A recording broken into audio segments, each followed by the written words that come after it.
Goeiemôre en weer eens baie welkom hier saam met ons by ons oggendoordenkingtyd. Dankie vir jou tyd ook hier in die vakansietyd, dat jy nog steeds inskakel, nog steeds luister en saam met ons groei dat Jesus gebore word binne in ons en binne in elke ander mens. Kom ons kyk vandag se skrif, Matteus 1 vers 21 sê, en sy sal 'n seun baar en jy moet hom Jesus noem, want hy sal sy volk van hulle sondes verlos. Ek wil oor twee goed praat. Een, ek wil praat net oor die naam Jesus vandag. Die naam bo elke naam. Nee, daar's baie mense, baie miljoene wat beweer, Jesus was net 'n mens, en net 'n profeet, en net 'n goeie ou, en net 'n dit, en net 'n dat, godsdienstleier, en wat ook al. Jy weet, hulle het hulle opinies oor Jesus. Maar daar's geen ander naam in die wêreld wat meer reaksie lok, wat meer krag het, wat meer stuur en, kan ek sê, chaos veroorsaak, goeie chaos, slegte chaos.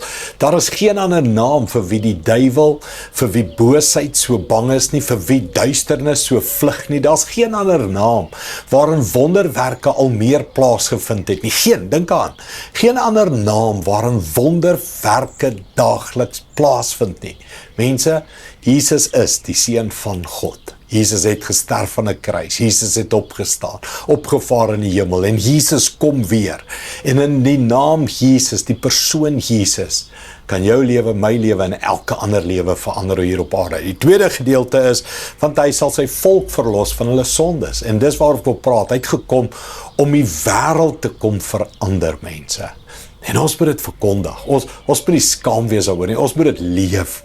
Hy het gekom om jou vry te maak van sonde, my, elke ander mens.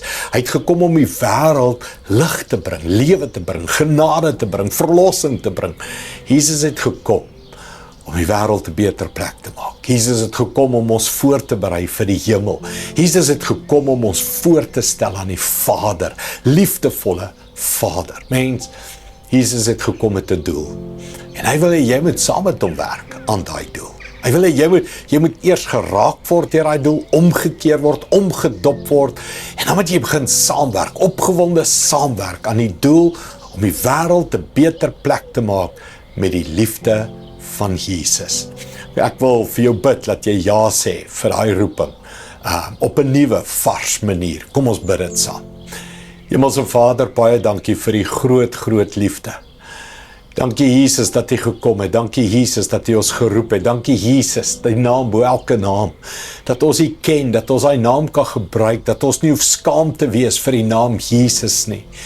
Dankie Here, stuur my, gebruik my, hoe U wil, dat in die naam van Jesus ons die wêreld 'n beter plek maak. U het gekom om te red, te verlos, te voorsien, te genees, te bevry, nuut te maak, op te bou, sterk te maak.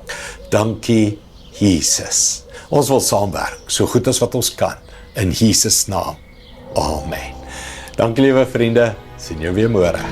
Trots geborg deur Evergreen Turf.